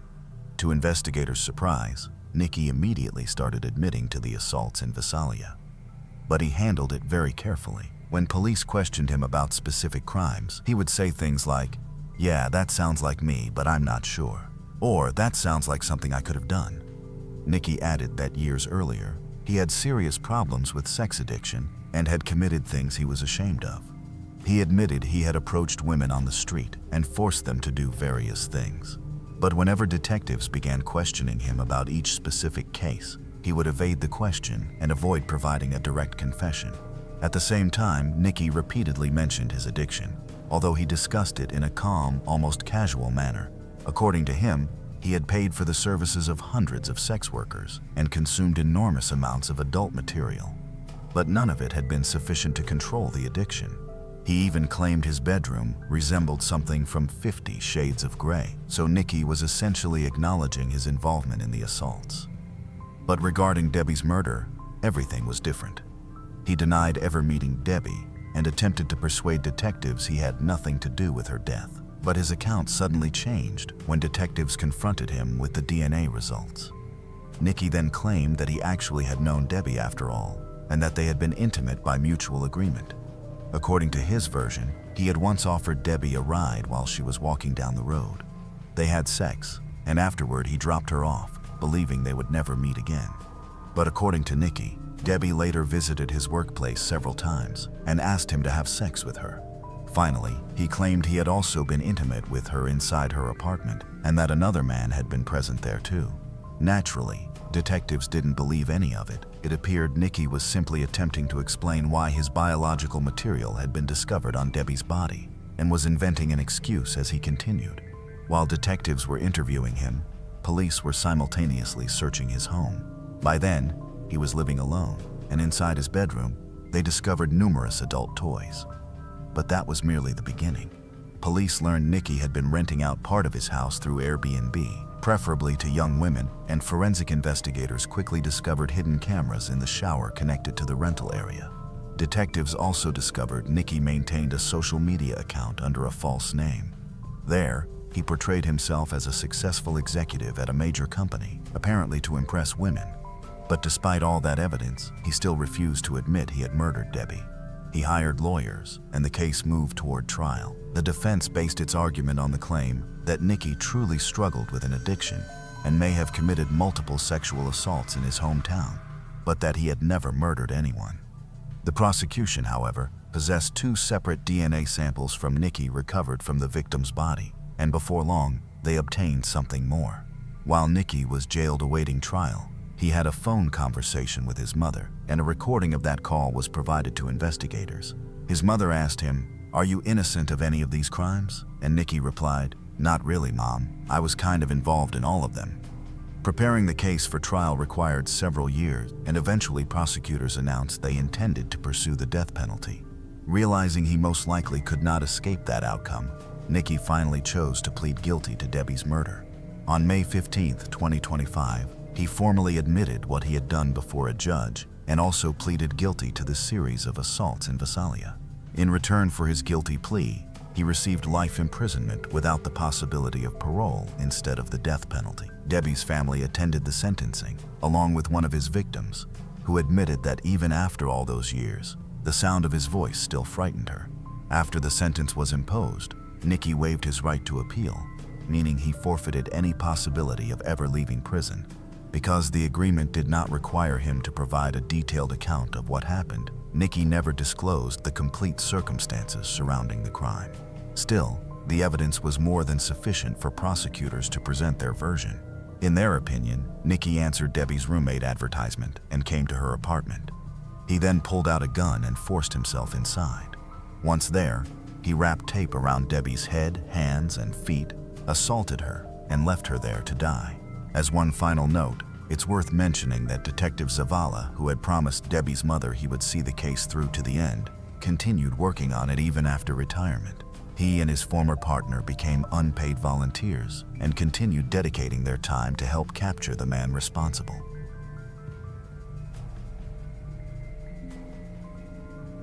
This concerns the case of Anna Kapnar. Now, cruise ships, who among you has boarded one? There's something oddly captivating about spending a vacation at sea, since for several days your whole universe becomes contained within a single vessel. We're referring to restaurants, swimming pools, theaters, casinos, countless passengers, and honestly, even more food than anybody could realistically consume.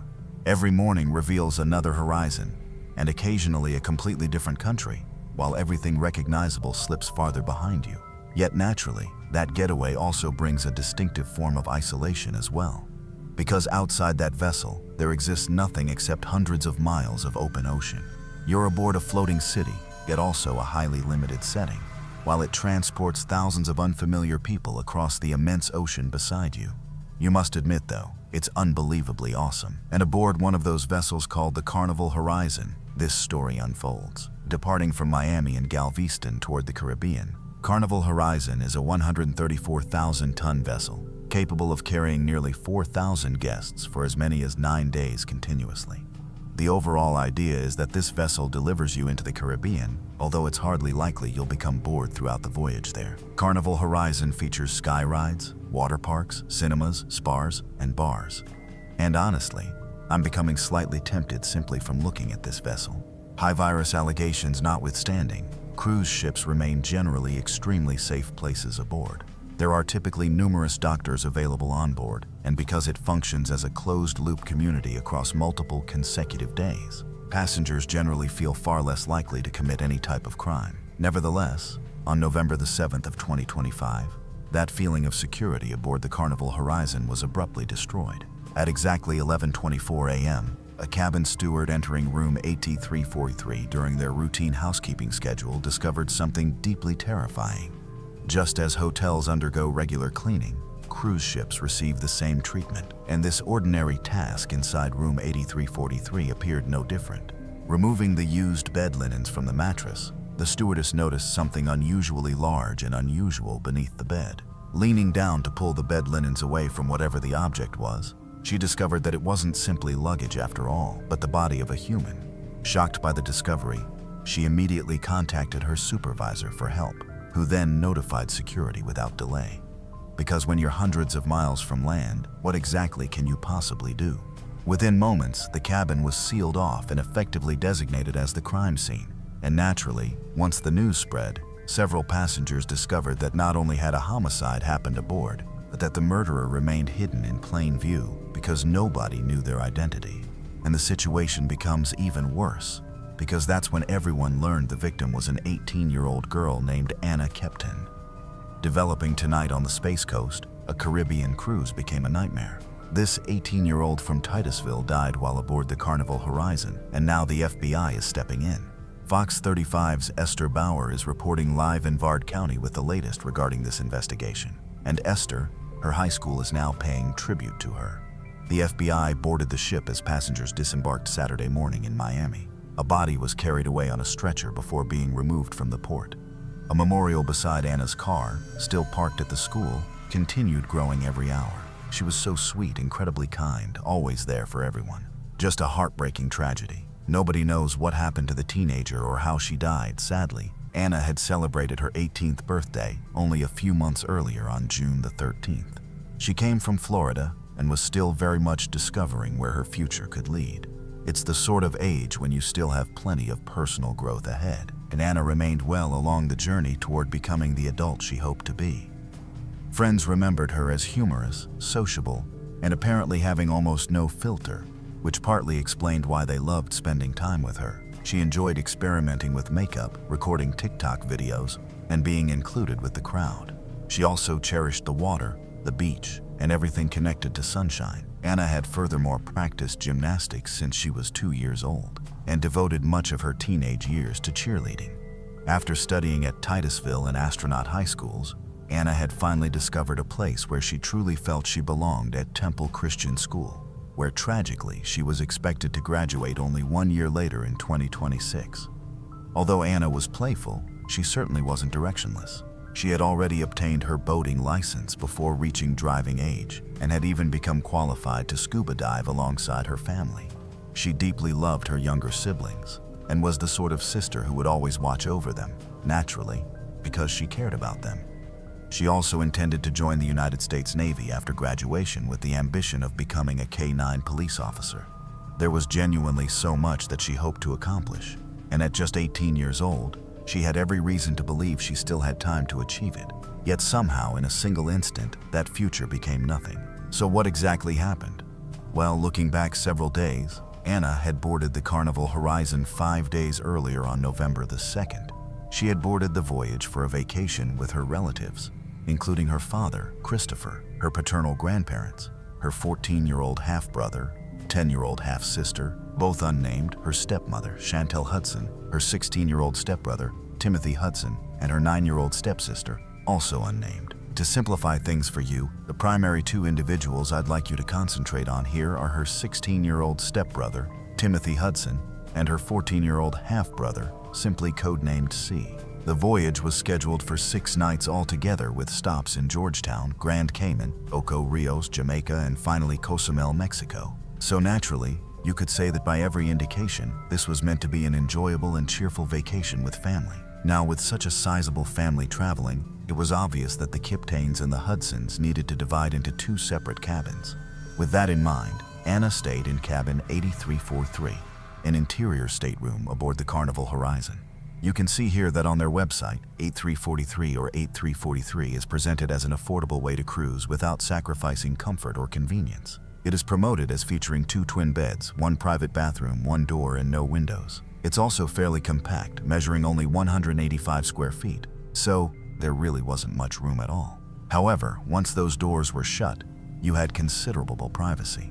Now, before moving forward, I've reviewed every report, and this is what they revealed about the day she was killed. After the family returned aboard the ship on November the 6th, following their visit to Cozumel, both sides of the family chose to gather for dinner aboard the Horizon. During that meal, Anna mentioned that she wasn't feeling very well and complained about 2 different issues, namely an upset stomach and pain inside her mouth caused by her braces.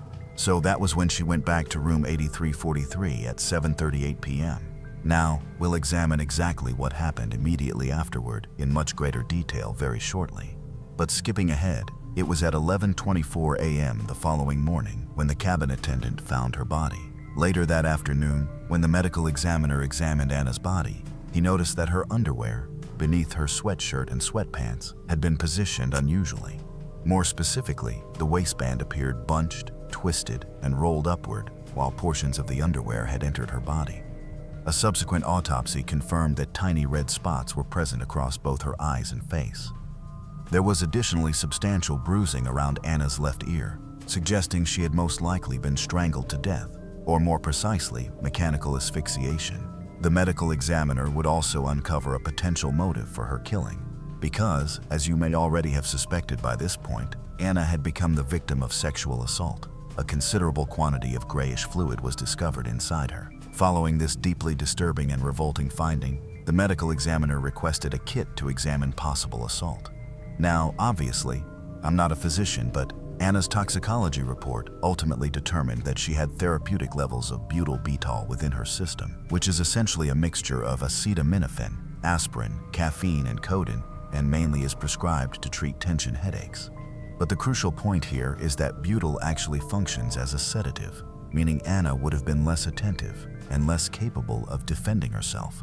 For several existing reasons, Anna had already been regularly taking But-L when she was murdered, meaning it was highly unlikely the drug had been forced upon her, but almost certainly aided her attacker. When the findings from Anna's sexual assault kit were returned, it came as no surprise that they tested positive for male sperm. Naturally, that meant someone had sexual intercourse with Anna either shortly before or following her murder.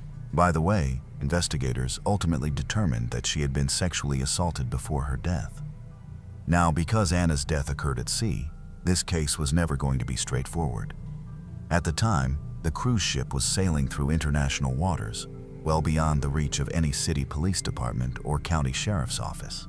Consequently, the investigation entered federal jurisdiction almost immediately. That involved the FBI, Maritime Authority, questions regarding where the offense happened, where the vessel was registered, where it sailed from, and naturally, which court actually possessed authority to oversee it. Put differently, this case concerned not only what occurred inside cabin 8343, but also how justice operates when a crime takes place aboard a floating city surrounded by the open ocean. So at that point, federal agents assumed control of the investigation. They started by examining Anna's phone activity, and what they uncovered were subtle yet puzzling clues about what exactly unfolded that night. After departing the dinner table at 6:35 and until roughly 7:50 p.m., Anna made multiple efforts to contact a man she had recently encountered aboard the cruise ship. So, we know she was probably alive throughout that period. Anna was additionally wearing her Apple Watch that evening, which naturally was continuously tracking her heart rate in the background. Between 7:50 and 10 p.m., however, her Apple Watch stopped monitoring her heart rate. Naturally, meaning she was either murdered during that interval or had removed it. Reviewing the report, a surveillance camera positioned outside room 8343 captured Anna entering her cabin at 7:38 p.m. At that moment, her Apple Watch continued recording her heart rate, but after then, she was never seen leaving the cabin alive. Again, it's important to emphasize that cabin 8343 has neither exterior windows nor a second outside door. And by examining the ship's floor plan, you can also tell it's an interior cabin situated between another cabin and a lingerette. I'd also like to mention that unfortunately no surveillance footage has been made public at this time. And anything you find online, particularly on TikTok, is actually fake. Still, I managed to locate a video created by another YouTuber called Tallman's Cruise Adventures that very clearly displays not only the hallway, but also room 8343 located on the left. In fact, through his original footage, you can even observe how near the camera was to that room. So now that we've established a camera could accurately capture everyone entering and leaving the room, who exactly was inside with her?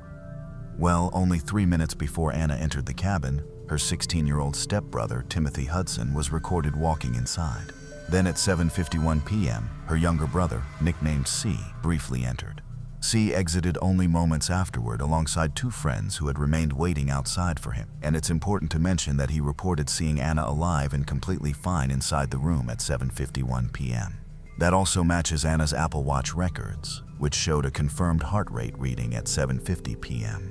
Interestingly, she had supposedly also posted on Snapchat at 8:14 p.m., which, at least during this stage of the investigation, is considered the final activity on her mobile phone. Throughout the following 2 hours, Anna and Timothy remained the only two individuals known to be inside that room. Nobody else was observed attempting to enter or leave. It was only Anna and Timothy. Then, at 10:13 p.m., surveillance footage captured Timothy opening the door, leaning his head outside, checking both left and right before leaving the cabin. He returned to the cabin 10 minutes afterward at 10:23 p.m., where he remained inside with Anna or Anna's body until 10:53. He then opened the door, hung a privacy sign on the handle, before returning inside once more. So, at least by this point, it becomes fairly obvious Timothy didn't want anyone's attention directed toward the room for whatever reason. Another half hour passed, and at 11:21, C entered the room for several minutes before departing again 2 minutes later at 11:23. Now, according to C and the account he provided investigators, he no longer saw his sister inside the room then. And so, without any evidence of her leaving the cabin, it's reasonable to assume that by this point, she was probably beneath the bed. It was 9 minutes after midnight when C finally returned to the cabin to sleep. However, Timothy stopped him at the doorway, stretched out his arms, and informed him that he was getting changed. C remained in the hallway for several minutes before eventually being told he could return inside. He later informed investigators that the encounter seemed unusual, including how every light inside the cabin was switched on despite the late hour. At 9:20 the next morning, C then departed the room to meet his parents for breakfast. Then 6 minutes afterward, Timothy was also observed leaving the cabin. Just 1 minute later, at 9:27 a.m., he appeared 2 decks higher on deck 10 while heading toward deck 12. Deck 12 is where the ship's jogging track is located, and despite there being no trace of Anna, Wi-Fi routers tracked her phone following precisely the same route as Timothy. The identical pattern continued on deck 11 at 9:34, where Timothy was observed smoking, and again on deck 12 at 9:39, where he was recorded jogging. Finally, at 9:52 a.m., Timothy was seen passing a trash bin, the very same container where Anna's phone would eventually be discovered. Now, the following details come from a social media post written by a distant family member. But apparently, while everything was unfolding, C had even informed his parents that he was concerned something was happening because he hadn't seen Anna throughout the night or that morning. And apparently, they didn't appear concerned. I think that, at least from Anna's dad's viewpoint, he believed that because she was now 18 years old, she was basically responsible for herself. That's at least what the report states, by the way. But personally, I don't agree with it. Now, this is only my personal opinion, but I firmly believe that while everything was happening, including her feeling unwell and taking medication, she absolutely should have received closer supervision from her family. However, for whatever reason, none of the adults chose to check on her that night. At 11:24 that morning, a cabin steward entered room 8343 and found Anna's body beneath one of the beds. But here's what occurred afterward. Just 3 minutes later, at 11:27, Timothy then walked directly past that room and all the activity unfolding inside, as though he had absolutely no interest in it or connection whatsoever. Now, I'm going to make a reasonable assumption here and imagine that if it were your room, you would almost certainly stop and question why unfamiliar people were inside. But Timothy simply continued walking straight past it. Okay, we've now established that Timothy Hudson occupies a highly concerning position regarding Anna's murder, but who exactly is he? Well, publicly, Timothy wasn't necessarily an obvious red flag, although he displayed several troubling indicators. He was 16 years old, still attending school, and by nearly every account, he was academically successful. In fact, he had even been described as an honor student.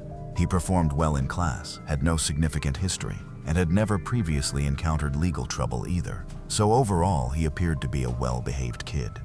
Now, before everything started, he had attended a small Christian school, where those close to him described him as a teenager who experienced social difficulties. He was reportedly bullied throughout school while growing up, and unfortunately, it wasn't in some minor, easily forgotten way either. Instead, it was described as severe enough to become a genuine problem for him. He also experienced several fairly major life changes. During the year 2024, he relocated across Florida with his mother after she married Anna's father. Naturally, that meant joining a newly blended household with Anna. That brought new family dynamics, different routines, and another home where fresh relationships were developing. So, at least on paper, Timothy didn't appear to be the obvious suspect. He was young, academically capable, quiet, and perhaps just a little unusual. But unfortunately, there was much more behind that unusual side. And according to Anna's ex-boyfriend, he actually recounted a deeply concerning experience involving Timothy several months earlier. While he and Anna were together, they FaceTimed nearly every evening. And like many teenagers, they would even drift asleep during those conversations. Normally, with the FaceTime video still running quietly in the background, it was on one of those evenings that Anna fell asleep while still connected to her ex-boyfriend. And with him remaining awake, he chose to keep the video running. That's when he heard something unusual coming through her phone. He says that after looking at the screen, he realized not only was Anna no longer alone inside her bedroom, but Timothy was actually attempting to climb into bed beside her. He was so stunned and disturbed by everything that he even shouted at Timothy through the phone. And apparently, that's when Timothy immediately leaped from the bed and rushed out of Anna's bedroom. But what Anna revealed the following morning makes this story considerably darker. Because apparently, this was not the first occasion he had made her uncomfortable. She was also too frightened to tell her father because she not only believed Timothy was strange, but also felt somewhat intimidated by him since he possessed several knives. So now, not only do we have a young man accused of sexual assault and murder, but also allegations claiming he was obsessed with her and had previously climbed into her bed. Those closest to Anna described Timothy's behavior toward her as both unsettling and relentless. Friends alleged that he appeared fixated and even obsessed with her, and that he had reportedly made romantic advances toward her on multiple occasions. So for Anna, it wasn't merely an awkward, innocent teenage crush, but rather something that left her uncomfortable enough that she occasionally decided to stay at other people's houses instead of facing another uncomfortable confrontation. Now, according to federal agents, Timothy displayed no physical injuries after the cruise. He actually was Baker-acted after reaching land, however, because apparently he started crying uncontrollably over the situation. He informed officers that he feared he might harm himself, and in response they transported him to a facility for a brief period.